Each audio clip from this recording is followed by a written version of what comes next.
영적 세계를 모르게 되면 영적 원리에 관해서도 알 수가 없죠.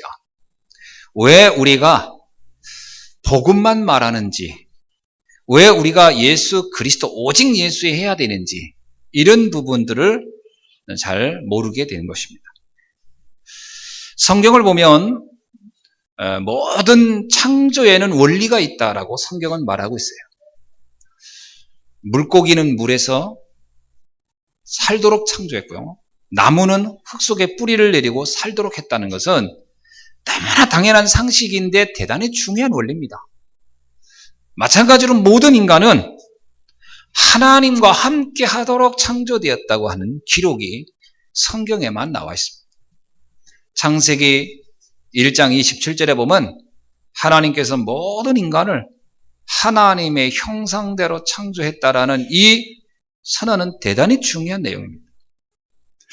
자, 그래서 인간은 하나님과 함께 할 때만이 참다운 행복을 누리게 되어 있는 것이죠. 이것이 영적 비밀입니다. 인간이 돈을 벌어도요, 성공을 해도 이것을 이해하지 못하면 참다운 행복을 알 수가 없고 누릴 수도 없는 것이죠. 이게 영적 비밀입니다. 자, 이 비밀이 이해되면 세상을 보는 눈이 달라져요. 사람을 보는 눈이 달라요. 문제를 보는 눈이 달라요. 우리가 어떻게 살아가야 하는지 삶에 대한 전체적인 방향도 달라집니다. 이게 아주 중요합니다. 그런데 사람들은 이 영적 원리를 모르게 됐다는 게 문제입니다. 성경에만 그 이유를 설명하고 있어요. 창세기 3장을 보면 거기에 지금까지 한 번도 들어보지 못했던 그러한 문제가 우리에게 있었다는 겁니다. 그게 바로 사단이라는 존재와 그로 인해서 하나님을 알 수 없게 됐다는 것이고, 이것을 성경은 원죄라고 설명하고 있습니다. 오리지널 신이라는 이 말은 우리를 너는 죄인이다 이렇게 그냥 편하기 위해서 쓰는 언어가 아닙니다. 인간이 왜 근원적 고통, 인간이 누구나 왜 이 고통의 문제를 벗어나지 못하는지에 대한 그 근원을 설명해 주는 것이죠. 바울은 로마서 5장 12절 21절에서 창세기 3장 문제에 관해서 아주 분명하게 이렇게 설명합니다. 한 사람으로 말미암아 죄가 들어오고 그 죄로 말미암아 모든 사람은 사망에 이르게 되었다. 그 한 사람을 아담이라고 하는 단어를 쓰고 있습니다. 원래 아담은 그냥 어떤 고유대명상 아담이라는 인물을 말하는 게 아닙니다. 아담은 아담아라는 말에서 나온 거예요. 그건 뭐냐면 인류의 시작 이런 뜻입니다. 인류의 인류. 그러니까 모든 인류는 하나님을 떠난 근본적 문제를 가지고 있었다. 하와라는 단어도 그냥 아담의 아내 이런 의미가 아닙니다. 하와는 온 인류의 어머니 이런 뜻이거든요. 그러니까 모든 인간이 왜 고통을 당하느냐? 왜 모든 인간이 지금도 혼돈과 공허와 흑암 속에 있느냐? 물론 이 말에 부정하는 사람도 있습니다. 난 혼돈에 있지 않아. 난 공허에 있지 않아. 나는 지금 흑암에 빠져 있지 않아.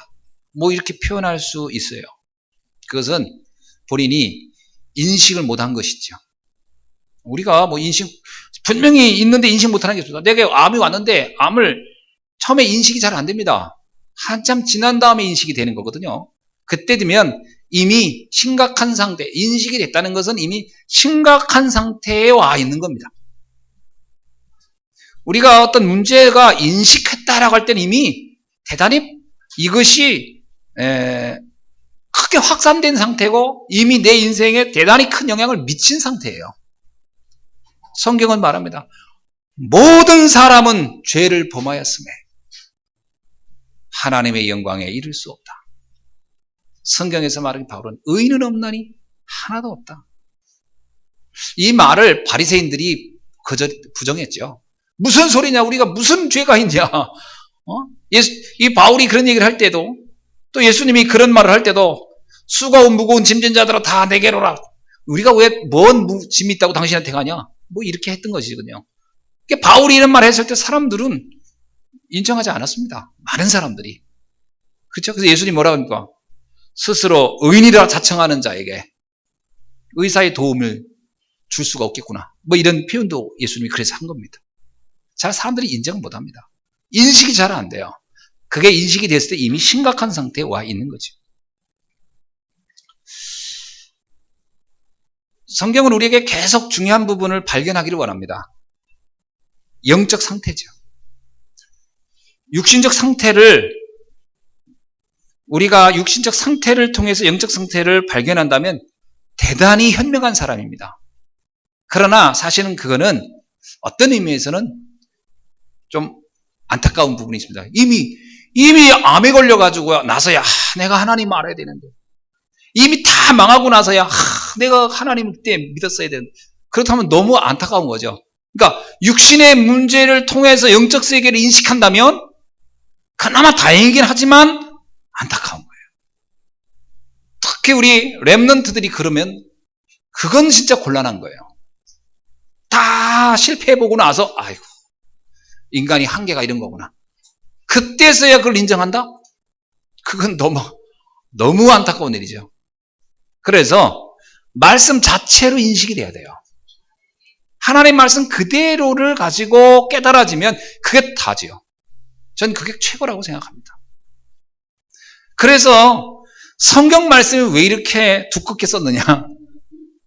우리가요, 심각하게 인생의 문제를 겪고 나서 복음을 알려면 그렇게 많게 이게 많이 필요하지 않습니다, 이게. 그런데 성경을 이렇게 두껍게 쓴 이유는 다양한 사례를 통해서 수많은 역사의 경험을 통해서 미리 알라는 얘기예요. 미리 인지하라는 거예요. 영적 문제가 있음을. 그 얘기거든요, 사실은. 그래서 성경은 우리에게 계속 얘기합니다. 인간의 근원적 문제를 빨리 체크하라는 거예요. 그걸 빨리 확인해야 돼요. 사실 이게 영안입니다. 그렇구나. 그렇잖아요. 중국이 아편을 이렇게 받을 때요, 그게 그렇게 심각한 줄을 몰랐거든요.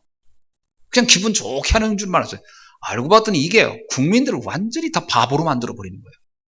이게 중국이란 대국가를 완전히 무기력하게 만드는 약인 줄을 나중에 한 거예요.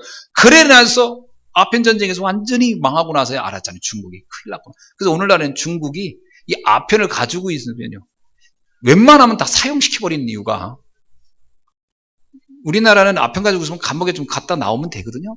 근데 중국은 아편을 가지고 있는 사람에 한해서는 거의 사용을 시킵니다. 근데 이게 국민들이 정서가 다 동의돼요. 맞다. 이게 한 나라를 완전히 쑥대박 시킨 거였거든요.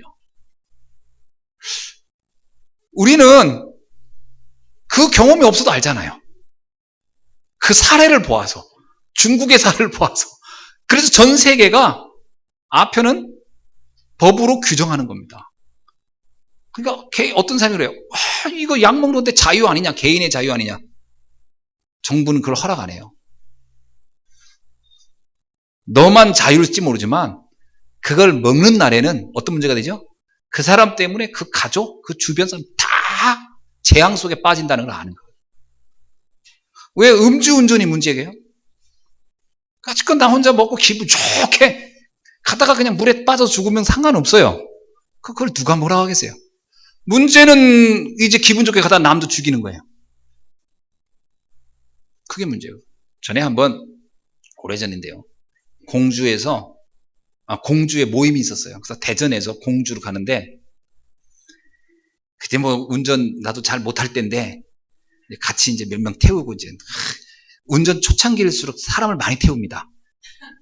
뭔가 좀 자랑하고 싶어서. 그래서 운전 초기에 배워가지고 뒤에 꼭 여러 명 태우고 다니는 이 초보자들, 보통 중에 위험한 게 아니거든요. 그러니까 지 혼자 죽기는 딱 갖고 남도 같이 죽잖아.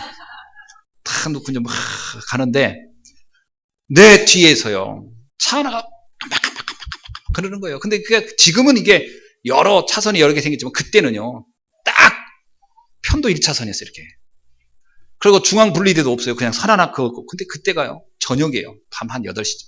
뒤에서 깜빡깜빡깜빡 하는 거예요. 보니까 딱 이렇게 보니까요. 나는 봉고차 끌고 가는데 뒤에 막 스포츠카야. 이 차가 막 빨리 비키라 이거야. 그래서 어떻게 비켜요? 이게 편도 1차에서 내가 어떻게 비켜? 그러니까 나는 깜빡이 놓고 난 못 비킨다. 네가 알아 가라. 그랬더니 이 차가 왱 하더라고요. 그래서 내가 아유 저놈 저거 죽으려고 하는데 쾅 소리 나는 거예요. 앞에서. 팍 갔는데 거기가 약간 경사졌어요. 이렇게. 이 녀석이 이 꺾인 걸 못 봤지. 저녁이니까. 확 가는데 저쪽에서 오는 차하고 정면 충돌했어. 두 사람 다 죽었어요. 그쪽은 택시 운전수인데 승객도 죽었어. 우리는 바로 앞에서 그 사고 본 거야. 어떡하냐고. 어떡하게 빨리 가봐야지. 그래서 이제 차 세우고 그 밑에가 이렇게 경사진 이제 걸로 차가 굴러가 버려. 가서 보니까 이 승용차 확 하던 친구가 젊은 친구인데 이 차가 이렇게 와 있어. 딱 보니까요. 핸들을 붙잡고 있는데 나 좀 살려달라고 그러더라고요. 그래서 이렇게 가보니까 차가 앞에가 하나도 없어요. 안에를 보니까 아래도 없어요. 우리가 할 수가 없잖아요. 그래서 119 해서 와서 단지 우리가 목격자 써줬어요. 이 차가 추월해서 받았다. 왜냐면 택시는 흔적도 없어. 얼마나 세게 받았는지. 택시 이미 그쪽은 사람 기척이 없어 다 죽은 거예요 이제. 근데 이 차가 저 차를 받았다. 그것만 우리 써주고 왔어요. 나중에 연락 왔더라고 경찰서에서. 어떻게 되냐는데 그 사람도 죽었다. 다 죽었다. 그러면서 그때 이렇게 줘서 써주고 해서 고맙다고. 알고 봤더니 왜 그랬어요? 했더니 음주운전. 젊은이 음주운전. 꼭 사고 나봐야 술 안 먹습니까? 딱 보면 알잖아요. 위험하다는 거. 우리가요. 창세기 3장의 문제를 꼭 막 다 경험해봐야 야 이게 큰일 날 문제구나. 너무 때가 늦어요. 성경이 그거를 경험하고 알지 말라고. 아멘입니까? 미리 알라는 거예요. 그게 우리에게 치명적인 문제가 갖다 주는 거라는 거예요. 그래서 이 근본 문제를 알게 되면 우리가 뭘 알게 되냐면 하나님만이 이 문제를 해결할 수 있구나. 그걸 알게 돼요. 당연히.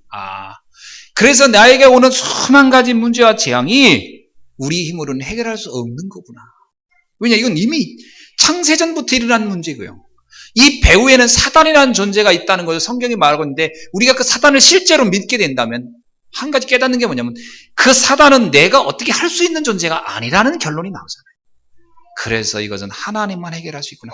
그래서 성경의 말씀이 그때부터 사실적으로 그러면 어떻게 해야 되냐? 이런 문제가 오는, 이런 질문이 가게 돼요. 그 질문을 가지고 말씀을 보면 답이 나와요. 그래서 하나님이 그리스도를 보내셨구나. 그래서 하나님이 그리스도를 보낸 거예요. 이 땅에 그리스도가 왜 왔느냐? 이 문제 때문이에요. 우리가 절대로 해결할 수 없는 문제를 해결하려고. 그래서 이 사단의 권세를 깨뜨릴 수 있는 유일한 방법을 하나님은 창세기 3장 15절에서 여자의 후손이 와서 뱀의 머리를 상하게 할 것이라는 말씀을 기록하고 있는 것입니다. 자, 그래서 우리가요 신앙생활을 하면서 인간의 문제가 창세기 3장 문제예요. 그 답이 그리스도구나라는 것만 안다면, 그것을 깨닫는다면요, 그것보다 축복된 사람은 없다. 그게 모든 문제를 해결하는 방법입니다. 그래서 이런 이야기를 가끔 할 때 있어요. 목사님 열심히 신앙생활 하는데 왜 응답이 없나요? 이렇게 하는 분들이 있거든요. 나는 신앙생활 열심히 하는데 왜 응답이 없나요? 글쎄 뭐 이유가 다 있겠죠. 그런데 이제 제가 이제 말씀을 통해서 이렇게 느껴지는 바가 또 이렇게 깨달아진 바는 뭐냐면 과연 그리스도를 제대로 알고 누리고 있는가? 그거 잘 모르고 있으면서 신앙생활은 얼마든지 할 수 있습니다. 그것을 성경이 뭐라고 하냐면 그거를 바리새인들의 경우를 빗대어서 말하기를 종교생활이라 그래요. 종교생활. 그러니까 복음이 정확하지 않은 상태에서 신앙생활은 잘할 수 있어요. 그래서 예수님 당시에 바리새인들을 보면 그들은 언뜻 보면 믿음을 굉장히 좋은 사람들이요. 신앙생활을 굉장히 잘하는 사람처럼 보였는데 그들에게 문제는 뭐였냐면 그리스도가 이해가 잘 안 된 거예요. 그 이유, 예수님을 알아보지 못해요. 이들이 이미 자기들이 가지고 있는 고정관념이 꽉 잡혀가지고 그런 틀을 가지고만 모든 걸 보려고 하지 성경이 말하고 있는 그리스도를 제대로 이해 못해요. 창세기 3장이 이해가 안 되는 거예요. 근본 문제가 사실은 이해가 안 돼요. 바리새인들은 자신들의 역사적 문제들이 지금까지 이스라엘이 일어난 일들이 근본 문제 때문이라는 생각을 거의 못합니다.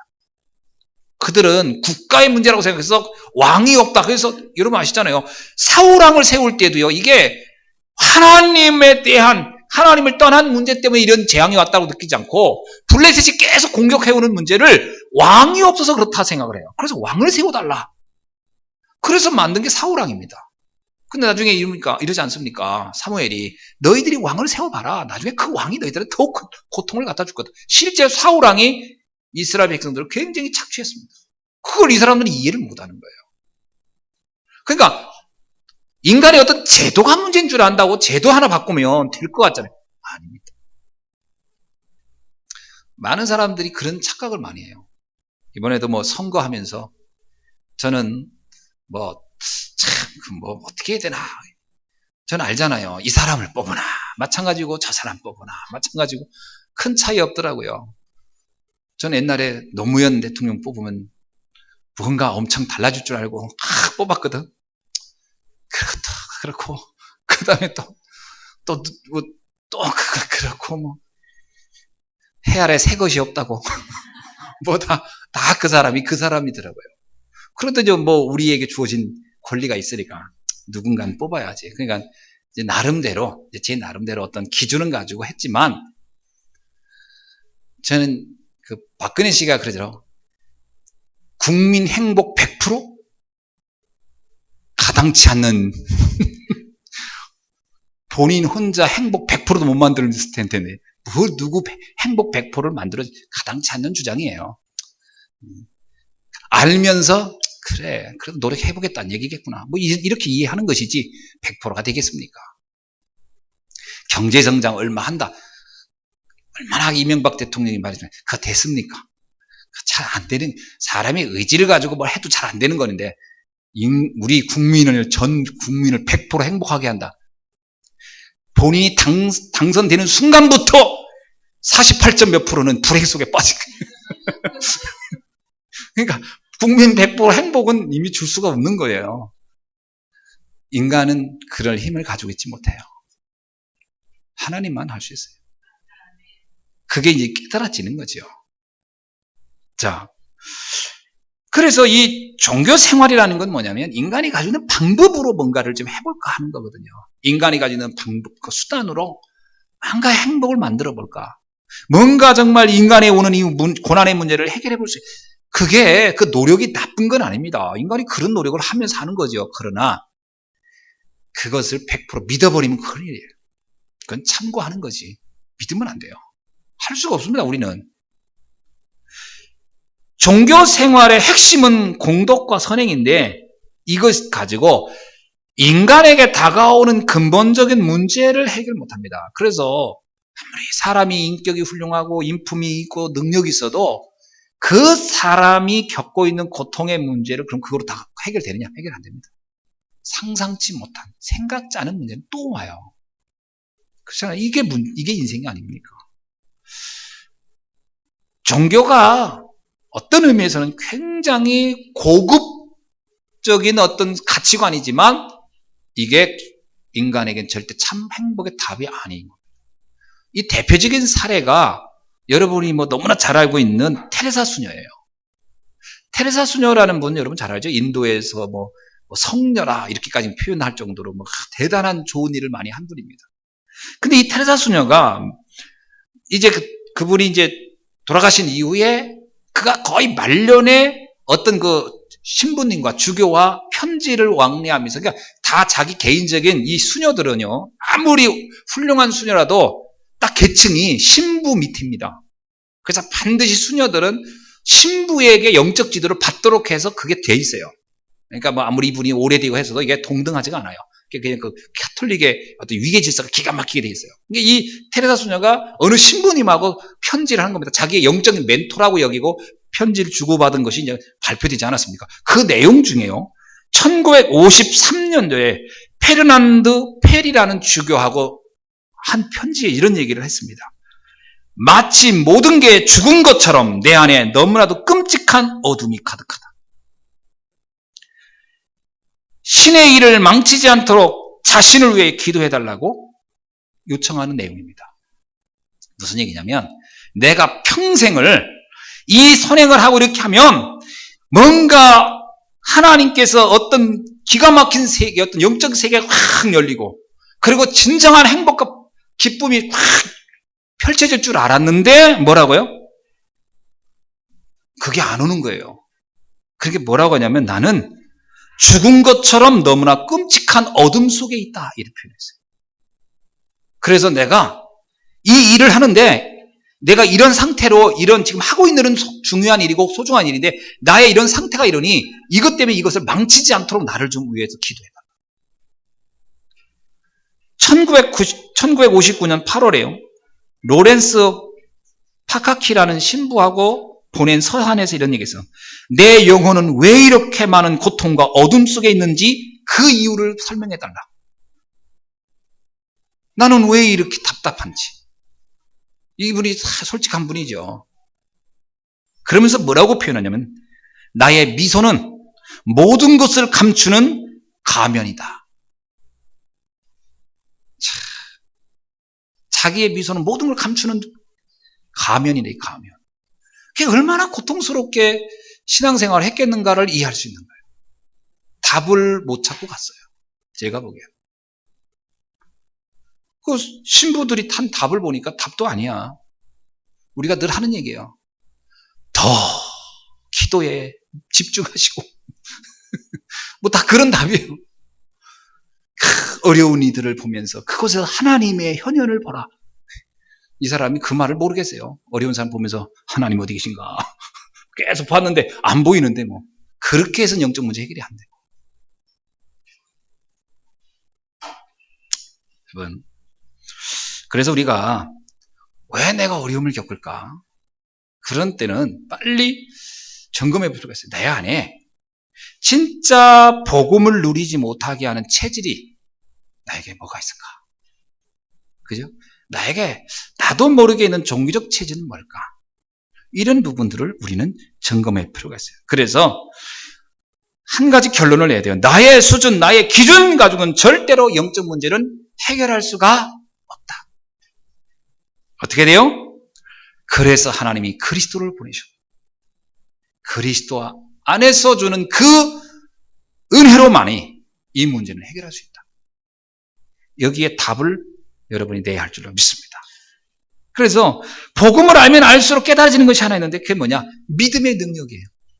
믿음의 능력. 그래서 하나님이 해결해 주겠다는 얘기고 우리에게 그 하나님이 하시겠다는 걸 믿으라고 하는 거구나. 그래서 믿음의 능력을 알게 돼요. 사람들은 믿음을 되게 우습게 보더라고요. 근데 이게 그렇지 않습니다.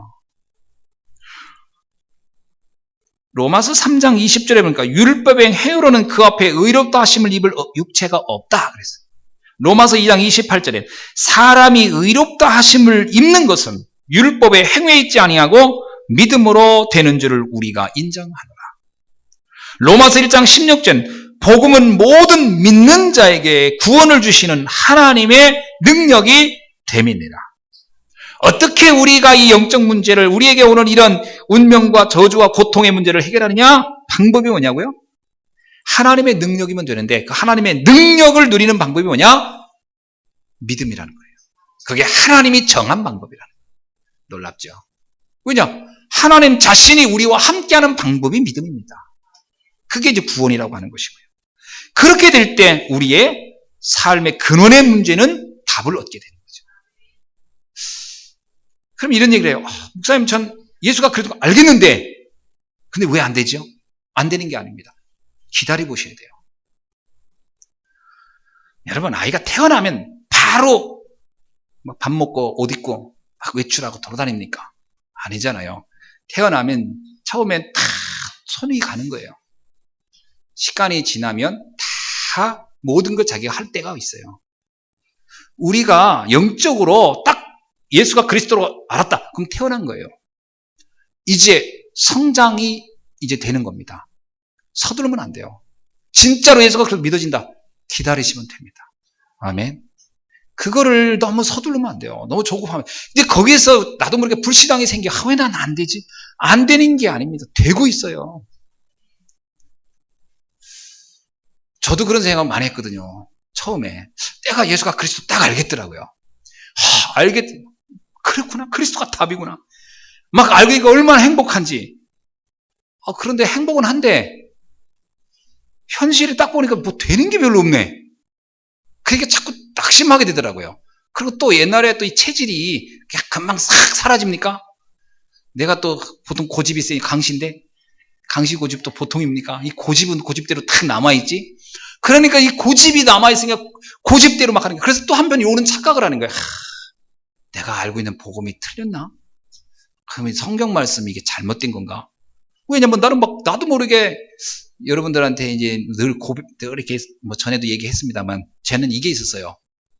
불쑥이 있었어요. 불쑥이 뭔지 아세요? 욱하는 거. 별것도 아닌데 욱해. 그러면 혼자, 내가 왜 이러지? 그러면, 아직도 멀었나? 나도 모르게 욱하고 불쑥하고. 그리고 지나고 나면 정말 별것도 아닌데 그 순간 왜 그랬는지 모르겠어요. 그게 있으니까요. 이 불쑥 때문에 이제 내 가족들이 이제 좀 불편한 거지. 우리 아빠 또 표정 보니까 불쑥하겠네. 뭐 이런 느낌이지 않겠습니까? 근데 이게 없어지질 않는 거예요.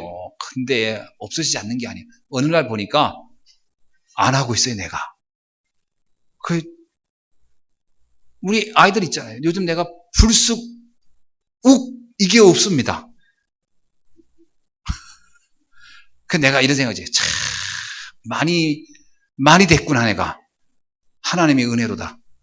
은혜에 왜? 내가 그걸 없애려고 막 몸부쳤다. 안 돼요. 그냥 되는 거예요. 그냥 되네. 어느 날 되더라니까. 이게 신기하네. 이게 없어졌네. 그러니까 제가 지금은 기억이 가물가물한데 제가 늘 이렇게 한숨을 좀 많이 쉬었어요. 한숨을 쉬었는데 난 몰랐어요. 내가 한숨을 쉬고 있는지를. 이거를 시시때때로 했다니까. 여러분 들어보니까 어때요? 듣기가 좋습니까? 같이 땅이 쑥 꺼지는 느낌이잖아. 내가 시시때때라니까 우리 가족들도 내가 한숨 쉬는 것에 되게 거슬렀는가 보더라고. 어느 날 집사람이 나한테 당신 이상한 습관이 있다는 게 뭔데? 왜 이렇게 한숨을 쉬냐더라고. 가만히 내가 진짠가? 그러고 보니까 진짜요. 그냥 수시로 그러는 거예요. 그게 왜 그럴까? 답답한 거예요. 답답한 거예요. 요즘은 숨은 안 쉬는데 가끔 말 놓는데 답답하다는 얘기는 해요. 답답하다. 근데 그게요. 뭘까? 내 안에 뭔가 모를 해결되지 않는 문제가 있으니까 자꾸 그런 거죠. 나도 모르게. 숨이 자꾸 이게 한숨이 나오고 답답한 거에 뭔가 막 돼야 되는데 왜 안 되지? 아마 우리 가까이 있는 우리 성도님들 아시죠? 제가 한숨을 쉽을까요? 좀? 안 쉽니다. 왜 그러냐? 어느 날 되어져. 자, 인간의 가장 큰 죄가 뭐냐? 결국 복음이 믿어지지 않는 것이죠. 하나님이 하신다는 것이 안 믿어질 때부터 우리에게는 문제가 옵니다. 자, 오늘 본문의 말씀을 한번 봅시다. 왜 사람들은 복음에 대한 믿음을 갖지 못하는 걸까? 이유가 뭘까요? 사람들의 가장 큰 착각이 하나님의 말씀을 사람의 말로 듣기 시작하면부터 그렇습니다. 이거가 바뀌어져야 돼요. 따라합시다. 하나님의 말씀을 사람의 말로 듣지 말자. 이게요, 하나님의 말씀을 사람의 말로 들려지면 우리 안에 믿음이 만들어지지가 않아요. 왜냐? 사람의 말인데. 성경 말씀은 물론 사람의 손을 통해서 기록한 겁니다. 그렇죠? 물론 바울이 기록했고 또 모세가 기록했고 엘리야가 기록했고 이사야가 기록, 사람을 통해 기록했어요. 그러나 성경에 뭐라고 말하냐면 디모데후서 3장 16절로 17절에 모든 성경은 하나님의 감동으로 된 것으로, 할렐루야, 하나님께서 그 사람을 감동시켜서 기록하겠다는 거예요. 그래서 정말 이 성경의 원저자는 하나님 자신입니다.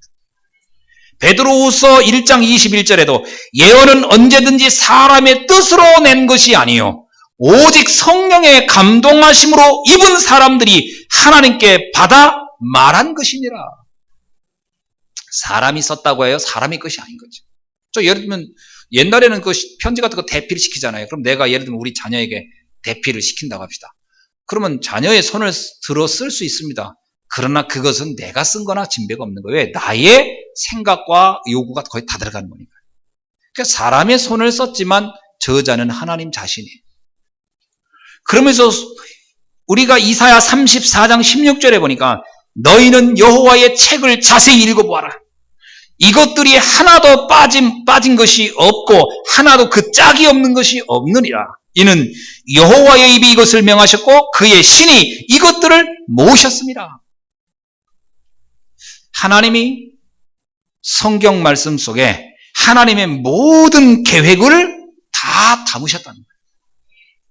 요한일서 2장 14절에는 아주 기가 막히게 설명하고 있어요. 뭐라고 하냐? 아이들아, 내가 너에게 쓴 것은 너희가 아버지를 알았으며, 아비들아, 내가 너에게 쓴 것은 너희가 태초부터 계신 이를 알았으며, 청년들아, 내가 너에게 쓴 것은 너희가 강하고 하나님의 말씀이 너희 속에 거하시고 너희가 흉악한 자를 이기었습니다.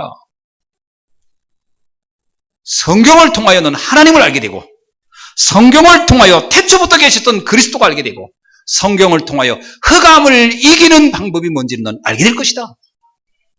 그게 요한일서 2장 14절에 기록된 내용입니다. 그러니까 성경을 통하여 하나님의 모든 것을 다 알 수 있다. 그겁니다. 그래서 요한복음 1장 1절에서 말씀이 곧 하나님이시다. 그렇게 설명한 거예요. 여러분, 성경 말씀이 곧 하나님이라. 이거 믿어지십니까? 요한복음 1장 1절 한번 읽어봅시다. 이런 말이 실제 있는가? 요한복음 1장 1절에 시작이 그렇게 돼 있어요. 뭐라고 돼 있죠? 시작 한번 봅시다. 태초에 말씀이 계시니라. 이 말씀이 하나님과 함께 계셨으니 이 말씀은 곧 하나님이시니라. 우리가 어떻게 하나님을 인식합니까? 꿈으로요? 아니에요. 어떻게 합니까? 환상으로요? 아닙니다. 어떻게 합니까? 환청으로요? 아닙니다. 하나님을 인식하는 방법이 있어요. 말씀을 통하여. 말씀을 통해 하나님은 당신의 모든 것을 우리에게 알게 하셨다는 거죠. 그래서 뭐라고 얘기합니까? 히브리서 4장 12절에서는 이렇게 말해요. 하나님의 말씀은 살아있고 운동력이 있어 좌우의 날선 어떤 것보다 예리하여 혼과 영과 관절과 골수를 찔러 쪼개기까지 하며 또 마음의 생각과 뜻을 감찰하나이다. 에스겔서 37장에 보니까 에스겔이 꿈을 꾸는데 하나님이 그에게 환상을 주는 중에 이런 얘기했죠. 저 마른 뼈들을 쫙 보여주면서 저 마른 뼈를 어떻게 하면 살 수 있겠느냐. 그러면서 하는 얘기가, 그러니까 이 에스겔이 그러잖아요.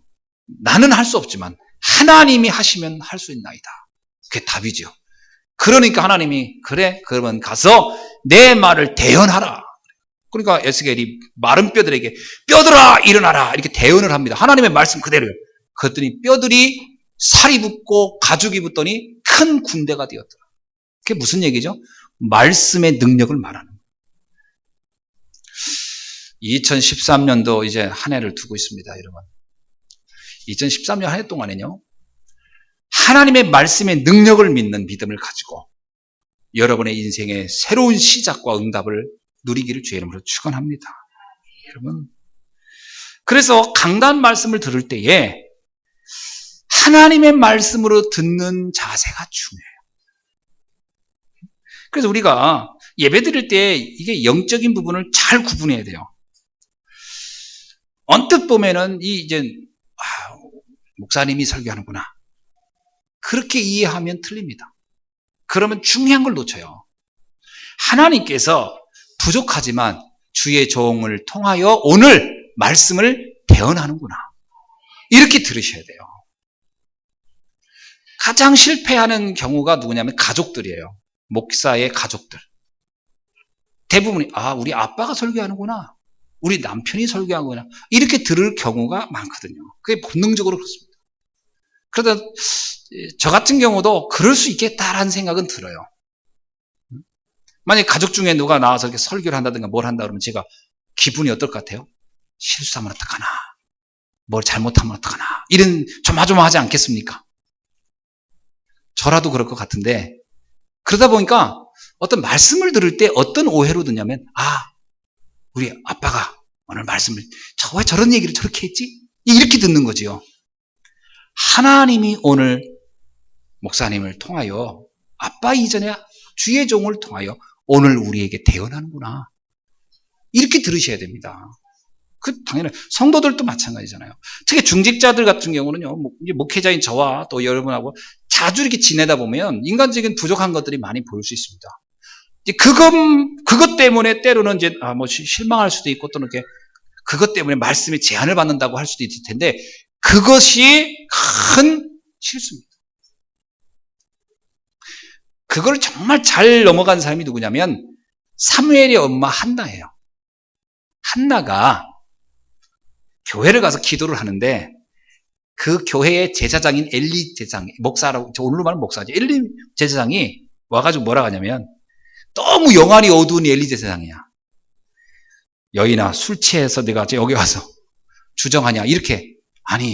너무 간절해가지고 와서 막 하나님께 기도하니까 술 주정하는 거로 오해한 거예요. 이 엘리 제사장이. 여러분이 교회 와서 기도하는데 제가 와가지고 김집사 술 주정하지 마. 그러면 여러분 어떨 것 같아요? 이권사 술 주정하지 마. 그러면 뭐라고 할 것 같아요? 목사님이 이게 망령 들었나? 오해할 것 같아요. 근데 이 사무엘, 한나가 그럽니다. 아닙니다. 제가 너무 마음이 간절하고 안타까워 지금 기도하는 중입니다. 그랬더니 이 엘리 제사장이 너무 미안한 거예요. 제가 그렇게 말을 해놓은 게 그랬냐? 그러면서 하는 얘기가 뭐 때문에 그러냐 했더니 이제 자녀가 없어서 막 이런 얘기 했더니 오늘 하나님이 너에게 응답하셨다. 이렇게 얘기를 해요. 응답하셨다. 이게 엘리 제사장이 그냥 지나간 말로 한 거지. 하나님이 오늘 너에게 응답했다. 내가 볼 때 미안해서 한 얘기 같아. 미안해가지고. 그냥 속된 말로 말하면 짓거리였지. 그런데 문제는 한나가 이 말을 하나님의 음성으로 받아버린 거예요. 하나님이 나에게 약속하셨구나. 어떻게 됐죠? 그대로 성취됐어요. 그게 비밀입니다. 그래서 말씀은 잡는 자의 것이에요. 할렐루야. 그래, 하나님이 나에게 주신 말씀이구나 라고 잡는 자의 것이라니까요. 말씀의 능력을 믿으십니까? 그러면 하나님의 말씀을 여러분의 것으로 언약으로 잡는 날이 되길 주의 이름으로 축원합니다. 그러면 역사가 일어나요. 그래, 그리스도 안에 내 인생의 모든 어둠은 끝나겠구나. 그리스도를 내 언약으로 잡으셔야 돼요. 그래서 이스라엘 백성이 노예되었던 애굽에서 해방되는 비밀이 뭐였냐? 모세가 말을 합니다. 문설주에 피를 발라라. 그 말하면 너희들이 이제 애굽에서 430년간의 그 고통과 그 저주와 그 재앙이 끝난다.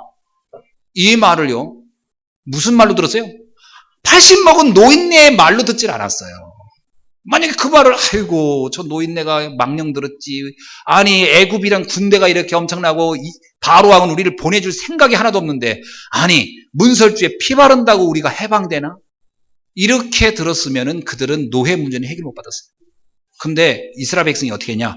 모세가 외친 말을 하나님이 우리에게 약속하시는 말씀이구나. 하나님의 말씀으로 잡았어요.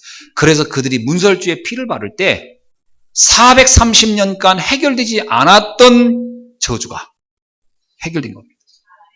얼마나 놀라운 겁니까? 그러면 그건 모세가 했느냐? 아니에요. 누가 한 거죠? 하나님의 말씀과 그 말씀을 잡은 자 사이에 일어난 역사예요. 그래서 여러분, 희생제사라는 말을 그냥 여러 가지 교리 중에 하나다 이렇게 하면 역사 안 일어납니다. 내 인생의 답으로 말씀을 잡으면 그때부터 이 말씀은 여러분의 인생을 바꿔가는 줄로 믿습니다. 그래서 히브리서에 뭐예요? 하나님 말씀은 살아있고 운동력 있고 이렇게 얘기하잖아요. 오늘 본문에 보면은 가장 큰 안타까운 뭐냐면 이 바리새인들이 말씀을 믿지 않은 거예요. 자꾸 눈에 보이는 예수의 모습만 보고서 자꾸 이들이 불신앙하는 거예요. 이게 가장 큰 문제가 여기에 기록되어 있습니다. 왜 유대인들이 가장 큰 실수를 했느냐? 엄밀하게 말하면 말씀을 믿지 않고 눈에 보이는 현실을 믿은 거예요. 우리가 신앙생활할 때 사실을 믿어요. 영적 사실을 믿어야지 현실을 보고 착각하면 안 됩니다. 현실은 한번 보세요. 자, 54절에 해볼까요? 고향으로 돌아가사 그들의 회당에서 가르치시니 그들이 놀라 이르되, 예수님이 말씀을 전하니까 사람들이 놀래요. 와, 대단한, 우리가 지금까지 들어보지 못한 말씀. 왜 들어보지 못한 말씀을 했을까요? 유대인들은 지금까지 율법을 지켜야 뭐가 된다고 생각했거든. 근데 예수님이 와서 그게 아니라는 얘기를 하니까 놀라는 거예요. 그리고 그걸 성경에 근거를 가지고 설명했겠죠. 아브라함이 믿음으로 이렇게 됐잖아요. 이런 경우를 딱 설명하니까 아, 그렇구나. 성경에 분명히 기록되어 있는데 몰랐단 말이죠. 깨달았겠죠. 그렇게 이들이 예수님의 가르침에 놀랬다 이거예요. 예수님은 믿음에 관한 부분을 주로 설명하죠. 당연하죠. 그런데 보세요. 이 사람의 지혜와 이런 능력이 어디서 났느냐? 분명히 예수님의 말씀이 남다른, 지금 들어보지 못한 지혜인 걸 깨달았어요. 또 예수님께서 어마어마한 능력이 있다는 걸 알았어요. 그런데 뭐죠? 그 다음이 문제입니다. 이는 목수의 아들이 아니냐 이러면서 단번에 모든 게 아무 가치가 없어져 버린 거예요. 목수의 아들인데 주제에 이렇게 돼버린 거예요. 이건 분명히 현실은 맞죠. 목수의 아들 맞잖아요, 예수님이. 그러나 사실은 뭐죠? 그리스도로 오셨는데 그게 안 보이는 거예요. 현실만 눈에 보이니까. 자칫 잘못하면 신앙생활할 때 그런 착각을 하기가 아주 쉽습니다. 눈에 보이는 것만 가지고 신앙생활하기 쉽잖아요. 뭐라고 얘기합니까? 목수의 아들이 아니냐? 그의 어머니 마리아, 그의 형제들 야고보, 요셉, 시몬, 유다 우리가 다 알고 있지 않느냐? 그 누이들은 다 우리와 함께 있지 아니하냐? 뭐 예수님의 형제들이 뭐 인격적으로 부족하다, 뛰어나다 이런 말이 아니라 평범한 사람이구나. 그러면 예수도 평범한 사람 아닌가? 아무리 그가 지혜로운 말을 하고 아무리 대단한 능력을 행해도 평범한 사람이구나 라고 결론을 이들은 이미 가지고 내버린 거예요. 예수님에 대한 모든 기록은 성경에 이미 되어 있었거든요. 미가서 5장 2절에 봐도요. 스가리야 9장 9절, 이사야 53장 1절 12절에 봐도 예수님에 대한 기록은 다 나와 있었어요. 그런데 말씀으로 믿어지지는 않는 거예요. 오늘 우리가요, 말씀을 믿는 믿음 회복하는 날이 되기를 주의 이름으로 축원합니다. 다른 어떤 것으로도요, 인생 문제 해결이 없어요. 저는 제가 무슨 인생을 많이 살아보거나 모든 책을 다 읽어보거나 그러지는 않았습니다. 그러나 저는 말씀을 믿고 나서 이루어진 결과를 통해 저는 확신해요. 아, 말씀밖에 답이 없다. 저는 확신이 있어요. 그래서 우리 특히 랩런트들이 저희가 걱정되는 건 뭐냐면 자칫 잘못하면 보여지는 거에 속을 수가 있다라는 거예요. 교회 와보면 뭐 사람들을 보고 이러다 보면 부족한 게 너무 많죠. 뭐 이렇게 보면 뭐 허물이 많고 그러면 그게 교회인 줄 알아요? 아닙니다. 교회의 본질은 그리스도입니다. 그 교회가 좋은 교회, 나쁜 교회냐의 기준은 어디 있죠? 정확한 복음이 선포되느냐에 달려있는 겁니다. 우리는 그 안에 지체예요. 은혜를 누리고 있는 사람들이 우리예요. 그래서 저 사람 왜 저러지? 그게 아닙니다. 그 사람이 지금 그리스도를 누리려고 하고 있는 거예요. 그리스도가 필요해서 와 있는 거예요. 그렇게 보여야 되고요. 그 그리스도가 나도 필요하구나로 깨달아져야 돼요. 자칫 잘못하면 우리는 예배를 드릴 때나 이럴 때 착각하는 경우가 그런 겁니다. 그냥 이 보여지는 것 때문에 우습게 보거나 가볍게 여겨질 가능성도 있다. 제가 그런 오해를 참 많이 했던 것 같아요. 제가 옛날에 저도 이렇게 큰 교회를 막 다니고 이러진 않았거든요. 작은 교회를 인천에 있을 때 다녔습니다. 저희 누님이 사모님이고 저희 매형이 목사님이었기 때문에 거기 가서 저도 이렇게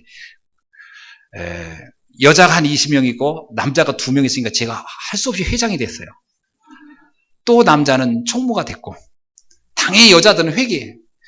근데 이상하게 이 중등부, 고등부 그대로 올라갔고 더 이상 인원이 안 늘더라고. 저는 만년 회장을 계속한 거예요.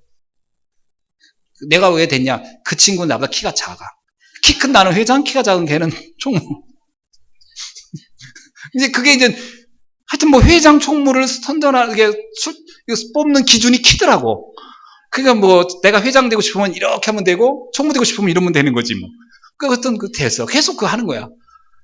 그럼 또 이게 교회가 또 이렇게 마을 회관을 빌려서 했어요. 초기에 개척할 때니까. 비가 뭐 막 새는 거야.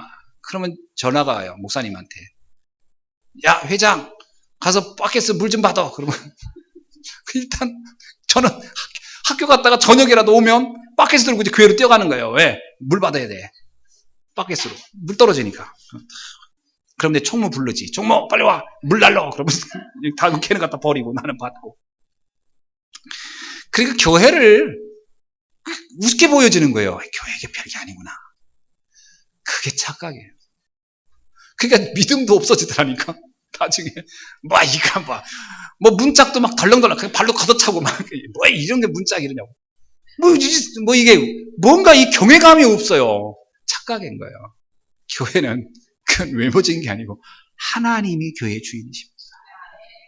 이런 부분들이 내가 착각한 거죠. 예배도 자꾸 이해해야 돼가. 왜 매형이 드리는 거예요, 매형이. 근데 우리 매형 얼마나 조용히 하는지 하여튼 수면제 중에 저런 수면제는 없어. 조용. 그러다 갑자기 한 번씩 말하게 한번 해칩니다. 그러면 지금 이해돼요. 졸고 있으니까 깨려고 했구나. 그럼 그때 번쩍 일어나가지고서 안 좋은 척하고. 그러니까 예배도 뭐 이렇게 나한테 와닿는 게 없더라고. 그게 착각이었어. 말씀이 하나님이 하시는 건데 그분을 그 스타일을 하나님이 사용하고 있는 거예요. 조곤조곤하게. 그 차이지. 하나님이 아니 엘리 제사장 같은 분도 쓰는데 그분을 왜 안 쓰겠냐고요.